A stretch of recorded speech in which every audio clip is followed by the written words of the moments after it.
This is a production of Off the Hook Sports with Dave Hooker. The one, the only John Adams joins us right now, and we're excited to have him. And we're going to tell you about Vols Automotive Group and Big Orange Phillies. We're going to break down today all the SEC teams and their over/under in terms of wins. So, looking forward to that. John, nice enough to join us. He is a busy man, got a podcast writing for the Knoxville News Sentinel, USA Today Network. And John, tell us where we can find you, in addition to at johnadamskns.com, a Twitter account that you don't monitor. Thanks, Dave. Thanks for the Twitter reference. Yeah, you could be waiting a long time for me to get back to you on Twitter. I've never engaged in a Twitter war, but that's neither here nor there.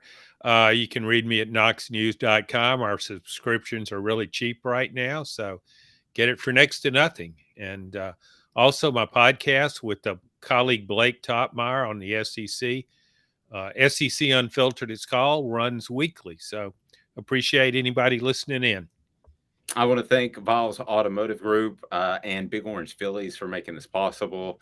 And Vols Automotive Group is your best selection for cars out there. They have it right there on Callahan Road in Big Orange Phillies Family Environment right there in Maynardville Pike. It is in the middle of Halls, so it's easy to get to. So here we go. We're off and rolling, John. We wanted to do the over-under of the top SEC teams. Well, let's just go ahead and do all the SEC teams. Why not? So where would you like to start the over-under? Do you want to start at the top, at the bottom, somewhere in between? You tell me where you would like to start, because I have the numbers pulled up and I'm ready to roll. Let's start at the top. Why don't we? Let's start it in alphabetical order, too, as it so happens. Alabama right up front again. Alabama up front, 11.5 wins is the over/under according to Win. I've got 10.5. You've got 10.5. We'll go with your numbers. You throw your numbers out. 10.5. Yeah, because this is it's. Although with Alabama 11.5, I still probably. How can you bet against Alabama? It's a favor to win another national championship, which is kind of routine for Nick Saban. Yeah, I got 11.5 according to Athlon's, and it's supposed to be wins. I know these things change from time to time, but even if it's 11.5, I'm taking the over. Well, I got DraftKings, and that was 10.5. That gives me more wiggle room. And yeah, and the thing about it, I mean, yeah, Alabama may lose 2 games, but that happens so seldom, particularly if you're actually going to wager on this. It's one thing for us to talk about it, but if you actually put money on it, how could you expect Alabama to do worse than that? I mean, how could you expect it to go 10-2? The odds are really against you. No, that they are. It would be very tough to take them. I do see where you're getting the 10.5. I think that was on Saturday down south. So I don't know the vacillation for the number, but I would definitely take Alabama with the 10.5. There's no question about it. Let's bounce around a little bit and go to the East before I tell you about Vols Automotive Group. Florida, and we're of course going to get to Tennessee. Florida, the over 7 wins. Under over is at 7 wins. Which would you take? I would. Man, that's a good number. I think that's why they build big buildings in Vegas. Easy for me to say. Dave, I think when you look at Florida, there's a certain image to it, and a lot of times that image is based on what Steve Spurrier did there and what Urban Meyer did there. But those guys are long gone. And Dan Mullen had a couple of good seasons, but by and large, Florida has not been a consistently successful program. It didn't win an SEC championship until the 90s when Steve Spurrier arrived. So I look at Florida different. I mean, that image is changing to me. I look at Florida. I don't think Florida's good. I think 6 games is the maximum Florida's going to win. I would take the under on that. I know Billy Napier's regarded as a good coach, but he's never been a head coach in the SEC. And when I look at the Gators depth chart, I see a lot of holes, and I don't see one area of that team where you can say, okay, they're in great shape there. I just don't see that. I'm going to take the under as well. I could definitely see 6 wins for the Gators. We want to get to Tennessee. First, I do want to remind you, brought to you in part by Vols Automotive Group. Car shopping is made easy, and I was there recently. They have a great selection, which you can't find just anywhere on Callahan Drive. A great car service and repair shop as well. They can take care of you, and they have fair financing. They're great. Vols Automotive is going to take care of you there on Callahan. So, let's go to Tennessee real quick. And Tennessee, 7.5 wins. I feel really good about the over. Am I wrong? No, I don't think so. I mean, I felt a lot of times as you get closer to season, you might become more or less optimistic, but I felt kind of all along, I see Tennessee as a 9-win team. I That's do a too. very, very favorable schedule. I mean, that's not just based on a strong depth chart. I know there are plenty of question marks on defense, but I look at that offense and I look what Josh Heupel did last year with a new offense, a new team, and as successful as Tennessee was with 7 wins. You're playing Pittsburgh as your top non-conference opponent, and it doesn't have Kenny Pickett at quarterback, and it doesn't have Jordan Addison, the Fred Biletnikoff wide receiver of the year. He transferred to Southern Cal, so that to me, even though it's in Pittsburgh, that's a very winnable game for Tennessee. So I look at that, and that's actually one of the most favorable lines when I look at all these SEC teams, saying Tennessee 7.5. So you win if you pick 8 wins, and I'm looking at 9. I think so. I want to look at the schedule and remind you to turn on your notifications on Twitter and Spotify or Apple Podcasts, wherever you're listening to this. And if you go to YouTube, go to my channel, subscribe, you get a sneak peek of upcoming content. So when we go through the schedule, Ball State win, Pitt at Pitt. Is that a for sure win? I wouldn't say it's for sure, but Pitt also lost its offensive coordinator, who I thought did a really nice job with the talent he had. But I look at Pitt's depth chart offensively. Pat Narduzzi, you figure he'll have a tough physical defense, but I don't know how much talent's there on the front line. And I really wonder about the offense. I thought it had kind of a pedestrian running game last year. Kenny Pickett gave it a nice running threat at quarterback.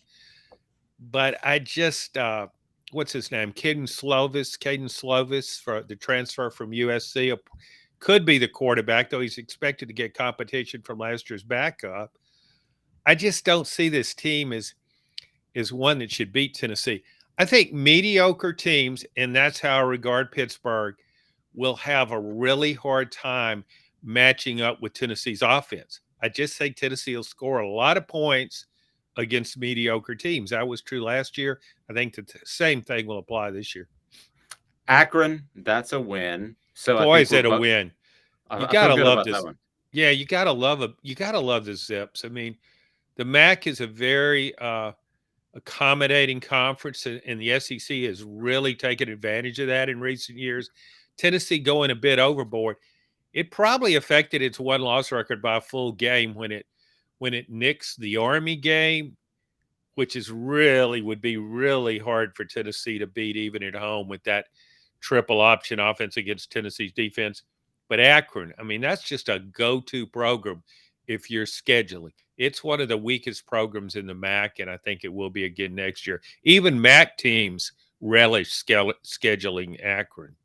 So we're at 3 wins. Florida at Neyland Stadium. Of course, I don't feel as strong as I do the other 3, but I am taking Tennessee in this one.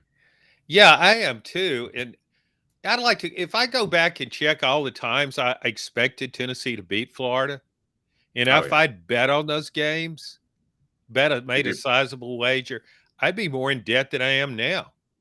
I mean, there's so many times I thought, well, Tennessee has to win this game this season. And when I look at it on paper, a lot of times I would think, Tennessee, this is the year for Tennessee to win. And I kind of feel that way this year, but track records suggest otherwise. But I would still pick Tennessee. LSU on the road at Baton Rouge. Okay, so I talked to some players who are a part of offthehooksports.com, and They were picked as an upset by somebody. I'm not even sure who it was, but it made news. And they they both seemed a little bit surprised. Like, is that really an upset? I mean, LSU wasn't great last year.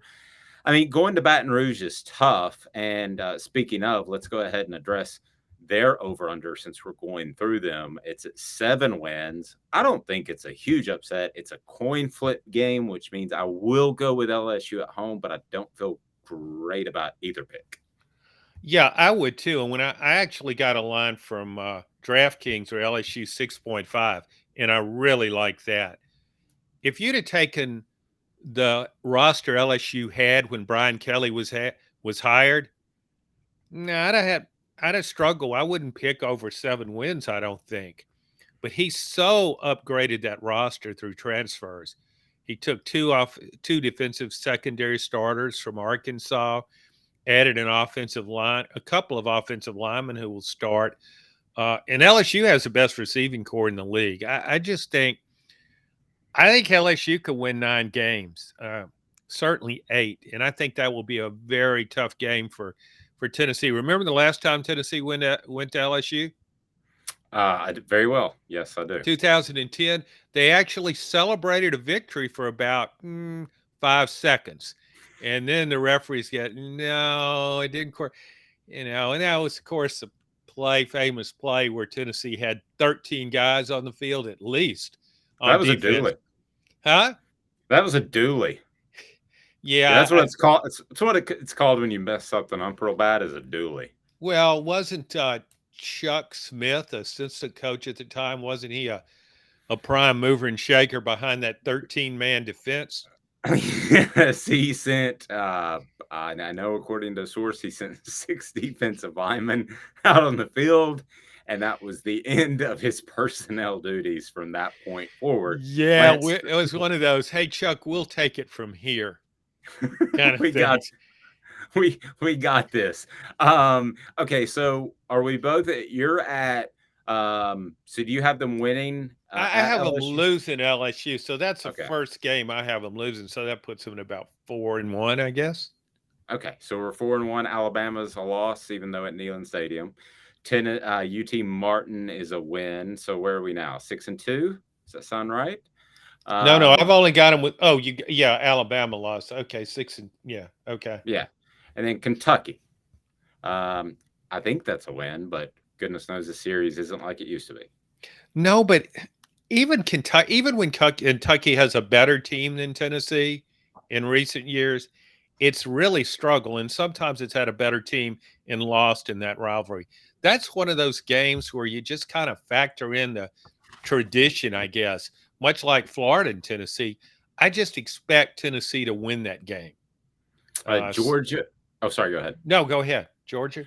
Yeah, I was going to get to Georgia. That's at Athens.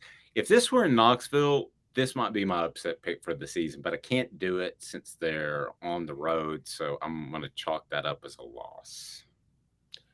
Yeah, I wouldn't pick Tennessee even if it were playing at Tennessee at Neyland Stadium rather. I know Georgia's had tremendous turnover. All those guys going off to the NFL, 15 or so draft picks. Defenses has to be rebuilt, but you know how well Kirby Smart is recruited, and so I think this could be very much like an Alabama situation where all these guys leave, and then the guys that you'd never heard of suddenly become prominent all SEC caliber players. So I think that's what we'll have at Georgia. My biggest question is, can Stetson Bennett hold his quarterback position, his starting role, now that he doesn't have the best defense in the country to back him up? The answer is no. We're going to get to the rest of the. You really think Kirby Smart will replace your national championship quarterback?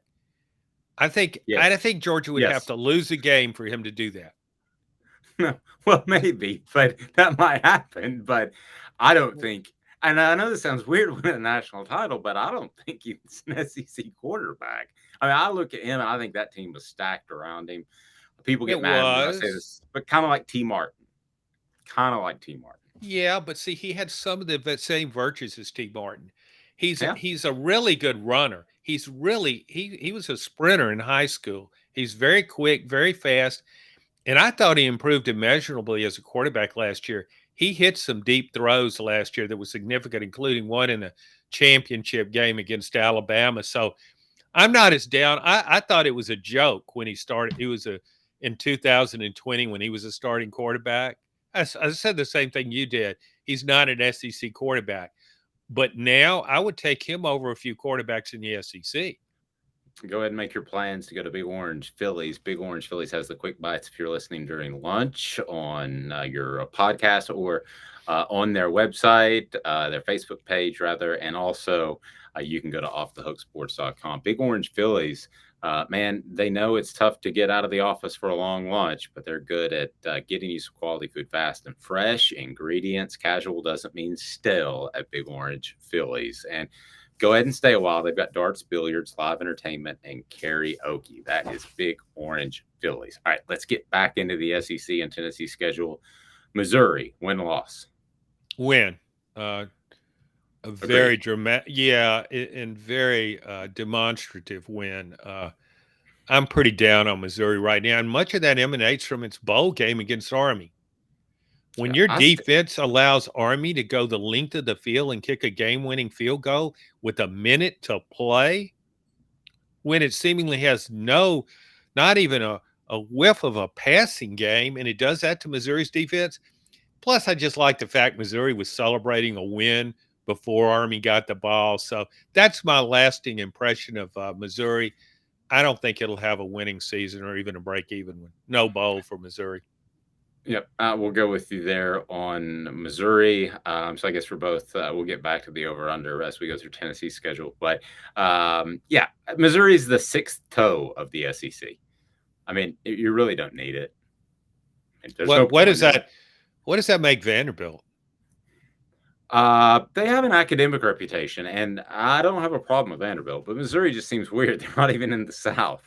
I mean, I'm a Southern guy. So are you. I mean, it still seems weird to me. Well, yeah, I'm a Southern guy too, but making that walk from the gate into the to the press box elevator at Vanderbilt Stadium is one of the most depressing walks I've ever taken. I mean, it looks like it's a war zone. I mean, it's just there's no grass, there's no pavement, there's just dirt, and then there's a press box elevator. I mean, it does not look like you're about to enter an SEC stadium.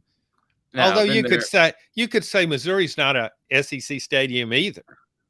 No, I remember my last time at Vanderbilt, they had a big, huge like pipe overhanging that you had to duck under to get in the elevator to get to the press box. Yeah, so, that really makes an impression when you have to duck to enter a press box elevator.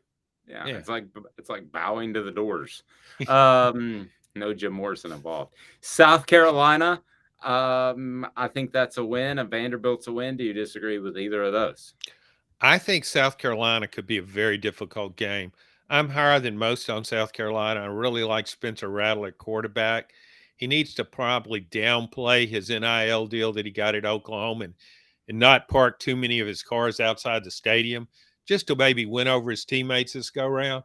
But I really like South Carolina's offense. So in the end, I'm sorry, go ahead. Well, to me, LSU and South Carolina are swing games for Tennessee, and I think it will lose one of those since I picked Tennessee 9-3. I guess, and I say it'll probably lose to LSU. I guess I would give it a win at South Carolina, but I think that could be a very close game and very entertaining one with a lot of scoring. With South Carolina, their 6 wins is what I have for the over and under. I will take the over. How about you? Yeah, I would too. I mean, I could see South Carolina winning 8 games. And it really isn't. The end of last season completely changed my impression of first-year coach Shane Beamer. I think I mean Shane was a GA at Tennessee, and I really didn't have any strong thoughts on him one way or another. But he's done a good job there, and I think he's a good young coach. A guy that's not young necessarily anymore because he's about the same age as me as we go to Ole Miss and talk Lane Kiffin. I've got 7.5 according to what I'm looking for. Now, it, a lot depends on transfers because Lane's going to live on that at Ole Miss, and a lot depends how long he can prop that up. Because I know with by a really good source, he made a push for the LSU job before they even fired Ed Orgeron. Because he knew from Ed Orgeron that he was going to get fired. I mean, it's just a crazy crew out there in the West. And those And guys were best buds for a while, and they're probably still close. yeah, so it was an opportunity to keep Orgeron. And hey, we got this idea. We're going to put this together. What do you think? That's what Lane tried to do. And then he tried to get the Florida job. So if any of that stuff ever comes to the surface, it's going to undermine him. But that Lane knows he's limited from an NIL perspective. 7.5 wins, over. What do you over under? What are you taking? I would probably go over. He lost a lot of offense, but again, the transfer portal comes to the rescue. He's added some really good offensive players, including a quarterback from Southern Cal. It's almost like Southern Cal had 500 quarterbacks with NFL potential on its roster. I don't know how. I don't know how it won only 4 games, but that's, I guess, a testament to Clay Helton's coaching. But no, I still think I've looked at Ole Miss's schedule. I think Ole Miss could win 8 games, so I would take the over there. Okay. I'll take the over as well. Mizzou is at 5.5. We both think they're going to be trash. Are you taking the under as we run through Yeah, some of I'm these? under on Missouri. Yeah. Okay. Mississippi State 6.5. Mike Leach. And Mike Leach, man, he's got to be one of the toughest coaches to predict in the Oh yeah. country. His teams win games and they'll probably pull off a major upset or come close to one, but it also might lose a game like it did last year to Memphis. Granted, the officials played a prominent role in that, but I have a hard time seeing Mississippi State winning more than 6 games. I look at it as a 6-6 team. Fair. I could take that. So we are at Texas A&M 8.5. Can they pay for more than 8.5 wins? Asked Nick Saban. I think I don't know how much that highly acclaimed recruiting class will help this year. I think it could help really a lot in the depth department. A&M lost some really good players, but I think it could be pretty deep if just half of those guys come through, because there are a lot of really sought after players in that bunch. So I still like A&M. I like Jimbo Fisher as a coach, probably better than as a orator. So I would go over. I would peg A&M for 9 wins. Vanderbilt 2.5. I'll go under. I mean, they could win 3. Their schedule's always super easy, but I guess I'll go under because they're Vanderbilt. You know what? I'll go over because I've seen the early line and it's actually favored over Hawaii on the road, which makes me wonder what in the world's happened to Hawaii. I mean, there were some times where it had some decent teams in there. If it beats Hawaii, it probably will. The most interesting thing about Vanderbilt's schedule is outside the conference because it's not winning. I think we would agree on this. It's not winning an SEC game. Do you think it's winning an SEC game? No. I mean, this will be year 3 of a winless SEC season. It plays something called Elon Phoenix, not to be confused with Elon Musk. Is Elon Phoenix that college where you just send in your work experience and you get a paper degree? Elon is a reputable college, so it maybe collaborated with Phoenix and it's got an online program I guess we're in foreign territory here and we really don't have any insight to this, nor do we want any. So we probably should just let that go. But I still like seeing Elon Phoenix on somebody's SEC schedule. Elon Phoenix. I like it. I tell you the pick I like more than any other one on the whole board is I love the under at Auburn at 6.5. I mean, if that team doesn't implode, then I would be stunned. I think it's just a matter of time, and it will happen by early October. Yeah, see, if you're really going to get an interesting, I agree with you. There's no way I'd take the over on Auburn. You could put it at 5.5, and I'd take the under. The really interesting bet to me about Auburn is the over and under on how many games Brian Harston will remain as head coach. I don't think even his family members think he will last the entire season as So coach. so so let's change it up. Does he make it 6.5 games I as the like head that. coach? I like that a lot better. And that's a tough one, though. I don't That understand. I really don't understand the sell that he gave to them. In this day and age of a lot of wide receivers, high pace and stuff, he goes in there and says, there are going to be times when I use 4 tight ends. wow, that gets the fan base's juices flowing. Okay. We're going with our 4 tight end offense, which almost sounds illegal. It does. It's like the wing T. Yeah, Tennessee the old fans. box formation that Notre Dame ran so successfully centuries ago. Yeah. I just think when you hang a coach out to dry the way Auburn did, I don't know if we really want to keep. Well, it just will look bad if we fire him now. So let's keep him around for another year and then we'll fire him. We don't know what Josh Heupel's going to do, but at least Tennessee has an exciting offense, even if they don't win 9 games, even if they don't live up to that. I mean, that's way better than Bullet Head. Bullet hit. Oh yeah, Jeremy Pruitt. Oh, okay. I don't You think haven't of heard him that? as. Yeah, now that you mention it, I have. I just kind of blocked him out. But, I don't remember he's a bullet head. I just remember because he had a cap concealing the bullet head, and then he had that mask. Is he like, when it comes to mask wearing, is he like the worst person of all time? I mean, if you gave a seminar on how to wear a COVID mask, you would bring up Jeremy Pruitt and say, "Okay, this is how you don't do it." And remember, it was just off. It didn't cover his mouth and nose. It's just hanging around there around his chin. Tennessee fans have so many reasons to be excited compared to where they've been. And talking about arson, I mean, you could have hired a coach like that. Who knows? But yeah, I think you got a good one. Arkansas, 7.5 over under for the season. I really like what's going on there with Sam Pittman as head Me too. coach. Me too. And that was a hire on paper. You kind of scratching your head like, never been a head coach, never been a coordinator. But Arkansas saw something in him, and it certainly worked out. I mean, it beats the heck out of Chad Morris, he of a 2-year reign, and I think he's developed. And he beats Brett Bielema too. Guys seem to like playing for him. You know how you can notice on a sideline when the players just look really involved and look excited.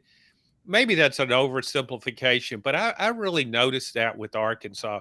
Those guys are really all in, and I give him some of the credit for that. So I would take the over on that, but it's based on KJ Jefferson, the quarterback, staying healthy. He's kind of a Agreed. poor man's Cam Newton. He's can run over people, but you don't want him trying to run over too many linebackers. Yeah, I've stood next to Cam Newton. I don't think Jefferson's that tall, is he? I mean, No, he's Cam. not. Like I said, he's a poor man's Cam Newton. He's maybe a couple of inches shorter. Certainly not as fast. Doesn't have the same accuracy with his throwing. I don't mean to run him down. We're talking about one of the greatest players, had one of the greatest seasons in the history of college football in Cam Newton's. But KJ Jefferson can get it done. He beat some good teams last year. It's hard not to root for Sam Pittman, quite frankly. And because I think 2 reasons. He's admitted that he didn't think he'd ever get a shot at being a head coach, and he has later in his career, and it's worked out. And I also like the fact that he's zagging instead of zigging, so to speak. He's power football. I think that's how he was raised, and he's not going to be sucked in by high-paced offenses that will probably get you a job quicker, quite frankly, and may have in his case. But no, I am Yeah, I'm rooting for Sam Pittman. If there's one team, one guy that I kind of root for, it's him. And I like running the football and defense. That doesn't happen. well, I mean, there's something to be said for going against the grain. Bill Belichick has won Super Bowls that way with the Patriots. The thing about Sam Pittman too is I notice teams are playing regardless of what the score is. Maybe they're way ahead, maybe they're significantly behind. His teams, the intensity never seems to wane with his guys, and that matters over the course of an SEC season. Absolutely. I want to remind you that you need to go to Big Orange Phillies right there in beautiful Halls. It's just down the road from John. We're going to go down there and have a Big Orange Philly shortly. Looking forward to that. And if you're up in Maynardville too, it's just a short drive and you got a quality place. You got a place that is family friendly, got karaoke, darts, a whole 9 yards. Don't forget about Vols Automotive Group. Vols Automotive Group there on Callahan actually has cars, and they treat you fairly, and they do great service, and they're fantastic. So certainly check them out. John, you're about to say something? Well, I'm just thinking when you talk about billiards and darts, if you had to make a bet, or say your life was on the line based on the outcome of the competition, would you pick darts or billiards? Have to start drinking again because I was always good from 2 to 4 beers. And then At after which at that, which one at which one were but you good? both. Okay. two, Well, 2 to 4, and then after I'm no good. I know Gary at Vols Automotive Group. He is really good at shooting some stick. I would not play him for any amount of money. the thing I like about billiards is you can get incredibly lucky at times and just get on a run where you knock 5 or 6 balls in. And as each ball falls in the pocket, you look like, yeah, that's exactly what I planned. And so you can even, you can attract some onlookers at and seem way better than you are. Darts, I don't know about that. I've had my moments in both, but as a whole, I'm not very good. My dad was left-handed, so I learned to shoot left-handed, which I'm right-handed, which is very That's strange. odd. Yeah, I go like this instead of like that, and this feels incredibly awkward. Gary's watching this laughing at me like I'm an idiot. So anyway, go to Viles Automotive Group when you need a fantastic car. Go to Big Orange Phillies when you want a fantastic meal with the family. For John Adams of the Knoxville News Sentinel, I'm Dave Hooker. This has been a production of Off the Hook Sports.